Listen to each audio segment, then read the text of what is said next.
How to log in CommSec account. Welcome and let's get right into this tutorial. Launch a preferred browser in your device and search for CommSec login.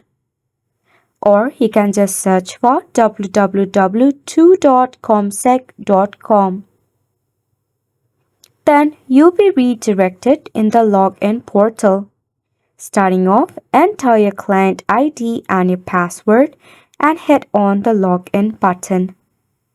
In the case of forgotten client ID or password, at the bottom just select on Forgot Client ID or Forgot Password. Then, for the alternative way, enter your first name, last name and your date of birth.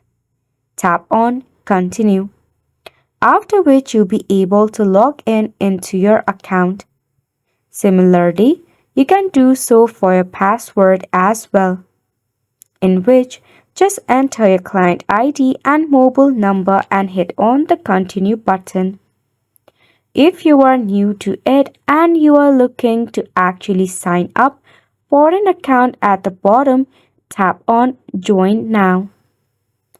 After which you'll be able to start your journey of your CommSec by just tapping on Get Started Today. You may have to fill out a form type of layout, including some of your personal and residential details.